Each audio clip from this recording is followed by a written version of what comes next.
TRS వ్యవస్థాపక అధ్యక్షులు కేసీఆర్ గారి నాయకత్వంలో తెలంగాణ రాష్ట్ర ఏర్పాటు కోసం ఆనాడు 24 సంవత్సరాల కిందట ఒక ఉద్యమ సంస్థగా ఏర్పడి తర్వాత 14 సంవత్సరాల పాటు తెలంగాణ ప్రజలని ఎక్కడికక్కడ సమీకరిస్తూ తెలంగాణ రాష్ట్ర ఏర్పాటు ఆవశ్యకతను జాతీయ రాజకీయ వ్యవస్థకు అట్లాగే దేశంలోని వివిధ సమూహాలకు ఎప్పటికప్పుడు 14 సంవత్సరాల ఉద్యమ కాలంలో వివరిస్తూ ప్రతి సమస్య మీద పోరాడుతూ డాక్టర్ బాబాసాహెబ్ అంబేద్కర్ గారు చెప్పిన విధంగా బోధించు సమీకరించు పోరాడు అనే ఆ పోరాట తత్వాన్ని సంపూర్ణంగా ఆకలింపు చేసుకొని ప్రజాస్వామ్య పద్ధతుల్లోనే తెలంగాణ సాధించాలి అనే ఒక నినాదంతో 2001 ఏప్రిల్ 27 నాడు పురుడు పోసుకున్న సంస్థ టిఆర్ఎస్. టిఆర్ఎస్ అనే పార్టీకి ఒక విశిష్టత ఒక ప్రత్యేకత ఉన్నది. ఉమ్మడి ఆంధ్రప్రదేశ్లో ప్రస్తుతం ఉన్న 2 తెలుగు రాష్ట్రాల్లో మనం తీసుకుంటే స్వాతంత్రం వచ్చిన తర్వాత భారతదేశానికి ఎన్నో రాజకీయ సంస్థలు ఎన్నో ఉద్యమ సంస్థలు పుట్టినాయి, అదే స్థాయిలో మాయమైపోయినాయి. కానీ ఒక అధికార పార్టీగా ఉద్యమ పార్టీగా ప్రతిపక్ష పార్టీగా ఇన్ని పాత్రల్లో 25 ఏళ్ళు పూర్తి చేసుకొని 24 ఏళ్ళు పూర్తి చేసుకొని 25వ సంవత్సరంలో అడుగు పెడుతున్న విశిష్టత టిఆర్ఎస్ పార్టీకి ఉన్నది. తెలుగు రాష్ట్రాలు 2 చూస్తే 2 పార్టీలు మాత్రమే విజయవంతంగా 2.5 దశాబ్దాలు గడిపిన పార్టీలు, 2.5 దశాబ్దాలు నిలదొక్కున్న పార్టీలు 2 మాత్రమే స్వాతంత్రానంతరం పుట్టిన పార్టీలు. అందులో మొదటిది ఎన్టీ రామారావు గారు స్థాపించిన తెలుగుదేశం పార్టీ అయితే, రెండవది మా నాయకుడు మనందరి నాయకుడు పెద్దలు కేసీఆర్ గారి నాయకత్వంలో తెలంగాణ రాష్ట్ర సాధనే లక్ష్యంగా హిమాలయాల స్థాయికి తెలంగాణ అస్తిత్వాన్ని తీసుకొని పోయిన పార్టీ టిఆర్ఎస్ పార్టీ. 14 ఏళ్ళు ఉద్యమం, ఆ తర్వాత దాదాపు 10 ఏళ్ళు అధికార పార్టీగా, మళ్ళీ గత 16 నెలలుగా ప్రతిపక్ష పార్టీగా ప్రజలు ఏ బాధ్యత ఇస్తే ఆ బాధ్యతని అద్భుతంగా నిర్వహిస్తూ తెలంగాణ ప్రజల గొంతుకగా ఇవాళ దేశం మొత్తంలో కూడా గుర్తింపు తెచ్చుకున్న పార్టీ టిఆర్ఎస్, ఇప్పుడు బీఆర్ఎస్. అదేవిధంగా తెలంగాణ ప్రజల గుండె ధైర్యం ఈ గులాబీ జెండా అనే మాట నేను మీ అందరికీ గుర్తు చేస్తా ఉన్నాను. ఈరోజు ప్రతిపక్ష పార్టీగా రాష్ట్రంలోని ఏ వర్గ ప్రజలకు ఏ కష్టం వచ్చినా అందరూ కూడా హైదరాబాద్లోని తెలంగాణ భవన్ వైపే పోతా ఉన్నారు. ఒక జనతా గ్యారేజ్ మాదిరిగా హైడ్రా బాధితులైనా, మూసీ బాధితులైనా, లగచర్ల బాధితులైనా, సెంట్రల్ యూనివర్సిటీలో జరిగిన ధనదాహానికి బలైన అక్కడి విద్యార్థులైనా అందరూ కూడా వరుసగట్టి ఈ గులాబీ జెండా మాత్రమే తెలంగాణకు న్యాయం చేస్తుంది అనే పద్ధతుల్లో తిరిగి మళ్ళీ ఒక్కసారి ఖచ్చితంగా ఈ గులాబీ జెండాకే జైగొడుతున్న పరిస్థితి. ఇవాళ ఇక్కడ జరుగుతున్న సభ, జరగబోతున్న సభ ఎల్కతుర్తిలో ఏదో ఆషామాషి సభ కాదు. వరంగల్, ఉమ్మడి వరంగల్ జిల్లా మొదటి నుంచి ఉద్యమంలో గులాబీ జెండాకు అండగా ఉన్న జిల్లా. ఏ కష్టం వచ్చినా, ఏ ఇబ్బంది వచ్చినా కేసీఆర్ గారు తిరిగి చూసింది వరంగల్ వైపే. ఇక్కడ జయప్రదంగా అద్భుతంగా మహాసభలు ఎన్నో నిర్వహించుకున్నాం. అదే పద్ధతుల్లో ఇవాళ 24 ఏళ్లు నిండి 25వ సంవత్సరంలో అడుగు పెడుతున్న ఈ రజతోత్సవ వేడుకకు వరంగలే వేదిక కావడం మనందరికీ గర్వకారణం.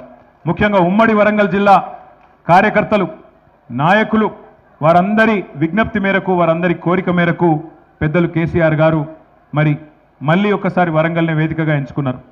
ఇప్పుడు ఇక్కడికి వచ్చే ముందు మొత్తం ఈ 1250 ఎకరాల పైచిలుకు పార్కింగు మరియు సభా ప్రాంగణం ఏదైతే ఉందో దాని ఏర్పాట్లు వాహనంలో తిరుగుతూ కొంత, అదేవిధంగా పైన డయాస్ పైనుంచి కొంత పరిశీలించడం జరిగింది. దాదాపు ఎక్కడి నుంచి రాష్ట్రంలోని ఏ మూల నుంచి వచ్చే ఏ సోదరుడికైనా ఏ సోదరికైనా ఎలాంటి ఇబ్బంది లేకుండా దాదాపు 1000 ఎకరాల్లో పార్కింగ్ సౌకర్యం కూడా ఏర్పాటు చేసుకున్నాం. అంటే 30,000 40,000 వాహనాలు వచ్చినా ఏ ఇబ్బంది లేకుండా చిన్న వాహనాలు, పెద్ద వాహనాలు, బస్సులు, అదేవిధంగా ఆటోలు, జీబులు, తుఫాన్లు, కార్లు, ఎన్ని వాహనాలు వచ్చినా దాదాపు 30-40 వేల వాహనాలు వచ్చినా ఎక్కడో దూరంకి వెళ్ళి నడిచొచ్చే అవసరం లేకుండా పక్కనే చాలా చక్కటి ఏర్పాట్లు చేసిన మా ఉమ్మడి వరంగల్ జిల్లా నాయకత్వానికి హృదయపూర్వకంగా నేను ధన్యవాదాలు చెప్తా ఉన్నా. ఒకటి, వాహనాలు దూరం పెట్టే అవసరం లేదు. ఏ రోడ్డు నుంచి వచ్చే వాళ్ళకు ఆ రోడ్నే పార్కింగ్ కూడా. అంటే ఇట్లా సిద్దిపేట నుంచి వచ్చే హుస్నాబాద్ మీదుగా వచ్చే రోడ్ ఏదైతే ఉన్నదో అక్కడ మొత్తం దాదాపు ఉమ్మడి కరీంనగరు, అదేవిధంగా ఉమ్మడి ఆదిలాబాదు, నిజామాబాదు, మెదక్ జిల్లా, ఉమ్మడి మెదక్ జిల్లా, ఆయా జిల్లాల నుంచి వచ్చే అన్ని వాహనాలకు దాదాపు 260 ఎకరాల్లో పార్కింగ్ అంతా ఒకవైపు ఉన్నది సభా ప్రాంగణానికి.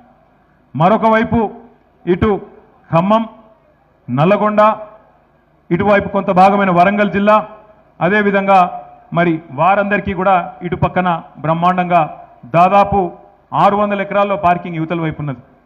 మరొక వైపు హైదరాబాదు, రంగారెడ్డి, మహబూబ్ నగర్ నుంచి వచ్చే ఉమ్మడి మహబూబ్ నగర్, ఉమ్మడి హైదరాబాదు, ఉమ్మడి రంగారెడ్డి జిల్లాల నుంచి వచ్చే వాహనాలకు కూడా చాలా చక్కగా సౌకర్యం. అంటే ఎవ్వరు కూడా కిలోమీటర్లు నడిచే బాధ కానీ ఇబ్బంది కానీ లేకుండా బ్రహ్మాండమైన పార్కింగ్ ఏర్పాటు సభా ప్రాంగణానికి దగ్గరలోనే ఏర్పాటు చేయడం జరిగింది. అట్లాగే మరి వచ్చిన ప్రజలందరికీ కూడా సౌకర్యంగా ఉండేదానికి, ఎందుకంటే ఎండాకాలం ఇబ్బంది అందరికీ కూడా ఇబ్బందే, కానీ పార్టీ ఆవిర్భావ దినోత్సవం అందులో 25వ సంవత్సరం రజతోత్సవం కాబట్టి బ్రహ్మాండమైన ఏర్పాట్లు. ఒక 10 లక్షల వాటర్ బాటిళ్ళు మరి పూర్తి స్థాయిలో అందుబాటులో పెడుతున్నాం. అవసరమైతే ఇంకా పెంచుకోవడానికి కూడా ఏర్పాట్లు చేసుకున్నాం. అట్లాగే 10 లక్షల చల్ల ప్యాకెట్లు, మజ్జిగ ప్యాకెట్లు కూడా ఏర్పాటు చేసుకున్నాం. దాన్ని కూడా మొత్తం ప్రాంగణంలో ఎక్కడి వాళ్ళకి అక్కడే వారు కూర్చునే ప్రాంతంలో, వాళ్ళు నిల్చునే ప్రాంతంలోనే పెద్ద ఎత్తున ఏర్పాట్లు చేసుకుంటూ ఉన్నాం. అట్లాగే మరి వచ్చిన వాళ్ళకి ఎవరికైనా ఎండ దెబ్బ కానీ ఇంకోటి కానీ ఏదైనా సమస్య వస్తే కూడా దాదాపు 100 పైచిలకు వైద్య బృందాలు కూడా ఇక్కడే అందుబాటులో ఉండి సేవలు అందించబోతూ ఉన్నారు. వారికి కూడా ప్రత్యేకమైన శిబిరాలు ఏర్పాటు చేసుకుంటూ ఉన్నాం. ఏమన్నా ఎమర్జెన్సీ ఉంటే దానికోసం కూడా ఆలోచన చేసి దాదాపు ఒక 15 నుంచి 20 అంబులెన్సులు కూడా దగ్గరలో పెట్టుకున్నాం. వాటిని కూడా ఏమన్నా ఇబ్బంది ఉంటే వెంటనే మనం వైద్య సహాయం అందించడానికి వాటిని కూడా ఏర్పాటు చేసుకున్నాం. అట్లాగే సుదూర ప్రాంతం నుంచి ఆడబిడ్డలు వస్తున్నారు, అన్నదమ్ముళ్ళు వస్తున్నారు, గులాబీ దండు కదులుతున్నది కాబట్టి వారందరి సౌకర్యం కోసం వచ్చిన వాళ్ళకి, ఎందుకంటే ఎండాకాలం మరి ఇబ్బంది కూడా ఉంటుంది కాబట్టి మరి చుట్టుపక్కల అన్ని ప్రాంతాల్లో కూడా చాలా పెద్ద ఎత్తున తాత్కాలిక టాయిలెట్ల నిర్మాణం కూడా కొనసాగుతున్నది. అవి కూడా పూర్తవుతాయి.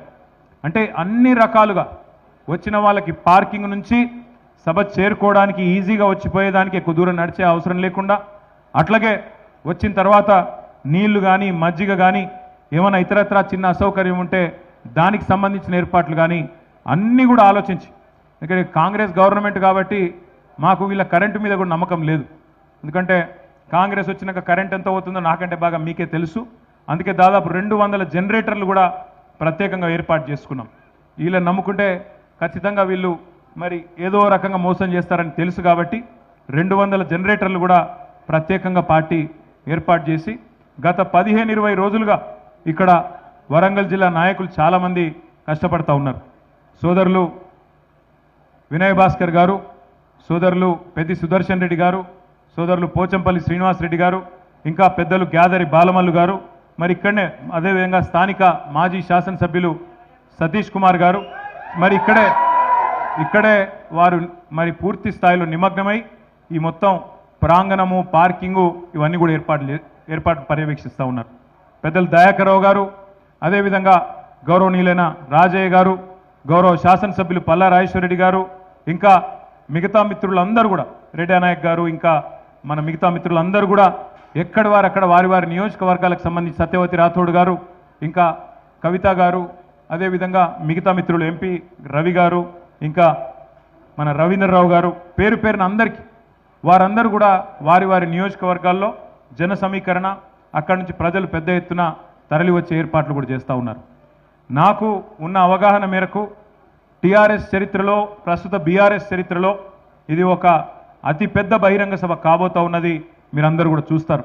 ఎందుకంటే ప్రతి నియోజకవర్గం నుంచి, ప్రతి జిల్లా నుంచి రిపోర్ట్ వస్తూ ఉంది. మాకు ఇంకా ఎక్కువ బండ్లు ఏర్పాటు చేయండి, కేసీఆర్ గారిని చూడాలి, ఆయన మాట వినాలే, ఆయన మాట వింటే ధైర్యం వస్తుంది, ఆయన మాట వింటే ఈ కాంగ్రెస్ అరాచక పాలన అంతం చేయడానికి ఈ బాధితులందరికీ గుండె నిండా మళ్ళొక్కసారి ఉత్సాహం వస్తుంది. కాబట్టి మేము వస్తామని చెప్పి ఎక్కడి వాళ్ళక్కడ ప్రతి నియోజకవర్గానికి సంబంధించి కూడా మరి ఒత్తిడి ఉన్నది. కానీ నేను మిత్రులందరినీ కోరుతా ఉన్నా, ముఖ్యంగా ఉమ్మడి వరంగల్ జిల్లా మిత్రులు, పక్కనే ఉన్న కరీంనగర్ జిల్లా మిత్రులను కూడా కోరుతా ఉన్నా, ఎవరికి ఏ వాహనం అందుబాటులో ఉంటే ఆ వాహనం తీసుకొని వచ్చేయండి. మీరు కొంతమంది దగ్గరున్న వాళ్ళు మోటార్ సైకిల్ మీద కూడా వస్తారు, హుజురాబాద్ వాళ్ళు పెద్ద ఎత్తున మోటార్ సైకిల్ మీద కూడా రావడానికి ఏర్పాట్లు చేసుకుంటా ఉన్నారు. జాగ్రత్తగా రండి. కానీ ఎవరికి ఏ చిన్న వాహనం దొరికినా అందుబాటులో ఉన్న వాళ్ళు రండి. నాకు పొద్దున్నే ఈరోజు ఒక దృశ్యం చూస్తే చాలా గొప్పగా అనిపించింది. మళ్ళీ ఉద్యమం నాటి రోజులు గుర్తొచ్చినాయి. ఇక్కడ వరంగల్లో సభలు జరిగినప్పుడు గతంలో నర్సంపేట నుంచి అదేవిధంగా పరకాల నుంచి ఆ ప్రభ బండ్లు వచ్చేది పెద్ద ఎత్తున. అట్లాగే మళ్ళొక్కసారి ఈరోజు సూర్యాపేటలో బయలుదేరినారు. అప్పుడెప్పుడో బండి యాదగిరి గారు పాట రాసినారు, బండి వెనుక బండి కట్టి అందరం పోదాం బయలుదేరని. మరి అదే పద్ధతుల్లో బండి వెనుక బండి కట్టి ఇవాళ సూర్యాపేట జిల్లా రైతన్నలు అక్కడ సూర్యాపేట జిల్లా కేంద్రం నుంచి పెద్ద ఎత్తున బయలుదేరి వాళ్ళు వస్తూ ఉన్నారు. ఇవాళ సాయంత్రం తొర్రూరు కూడా చేరుకుంటున్నారు. మధ్యాహ్నం 4 గంటల వరకు దంతాలపల్లి, తర్వాత 6-6:30 వరకు తొర్రూరు కూడా చేరుకుంటా ఉన్నారు. ఎడ్ల బండ్లు మొత్తం ఎడ్ల బండ్లు అక్కడి నుంచి ఇక్కడి వరకు ఎండపొడ తలగకుండా పొద్దున 9 లోపల ఆగుతున్నారు. మళ్ళా సాయంత్రం 4కి బయలుదేరి సూర్యాపేట నుంచి బయలుదేరి ఉద్యమ స్ఫూర్తి చాటుతూ రైతాంగానికి కేసీఆర్ గారి మీద ఉన్న ప్రేమను చాటుతూ అక్కడి నుంచి బయలుదేరి ఇక్కడ దాకా వస్తూ ఉన్నారు. మరి వారిని చూసి మనందరం కూడా నేర్చుకోవాలి. 60 లక్షల మంది గులాబీ దండు ఏదైతే ఉన్నదో వారందరికీ నా ప్రార్థన, ఇంతకు మించిన పని మనందరికీ కూడా ఏమీ లేదు. కాబట్టి మరి అందరం కూడా బయలుదేరుద్దాం. దయాకర్రావు గారు చెప్తున్నారు వర్ధనపేట నుంచి కూడా 500 ఎడ్ల బండ్లు బయలుదేరి రాబోతా ఉన్నాయని చెప్తున్నారు. కానీ ఆ ఎడ్ల బండ్లతో ట్రాఫిక్ జామ్ చేయకుండ్రి, 26 తారీఖే చేరుకుంటాడు చేయండి. ఎందుకంటే గతంలో కూడా ఎన్నో అనుభవాలు ఉన్నాయి.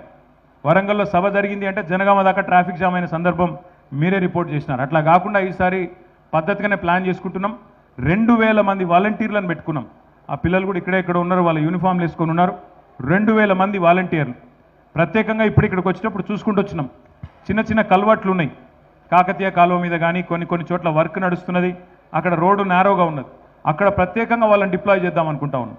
అక్కడ 10 మంది చొప్పున ప్రతి చోట ఎక్కడికక్కడ అరేంజ్ చేసుకొని వాళ్ళు వచ్చిపోయే ట్రాఫిక్ మేనేజ్మెంట్ కూడా మరి ప్రభుత్వ వ్యవస్థ సహకరిస్తున్నది. ఇప్పటిదాకా పర్మిషన్ కూడా ఇచ్చినారు.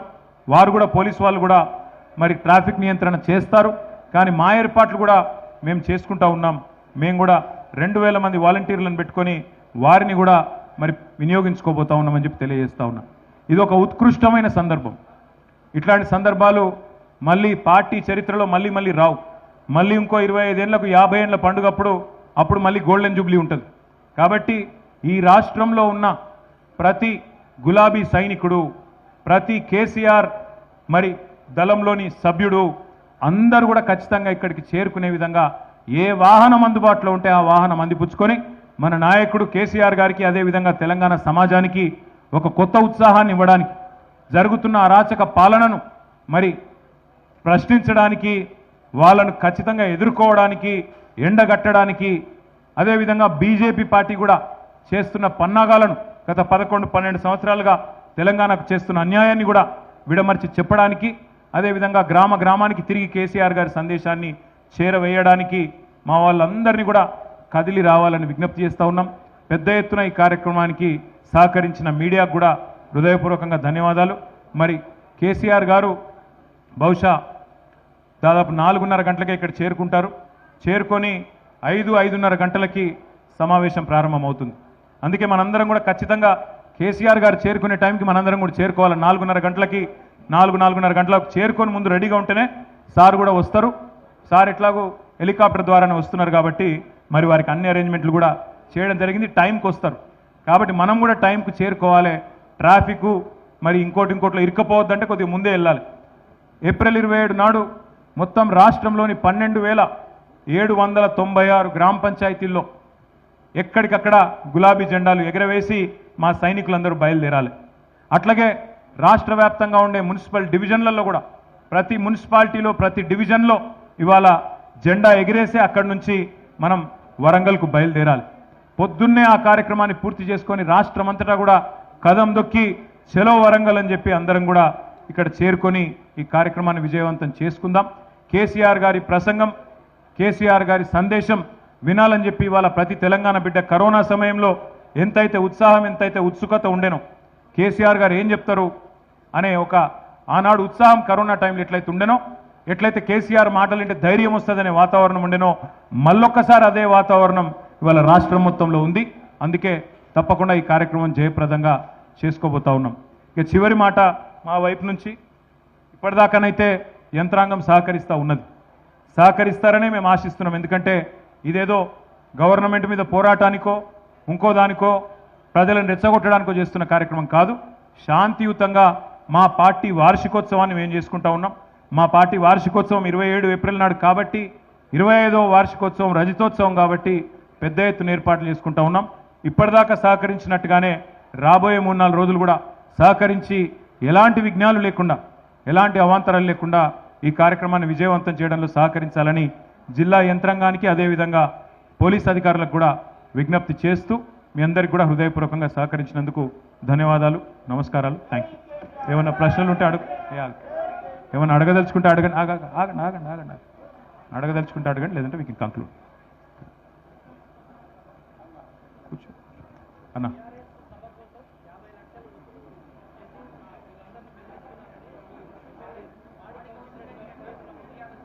ఇప్పుడే చెప్తే అక్కడనో ఇక్కడనో ఎవరో కోతిగాళ్ళు ఉంటారు, ఏదో కోతి కేసులు పెడతారు.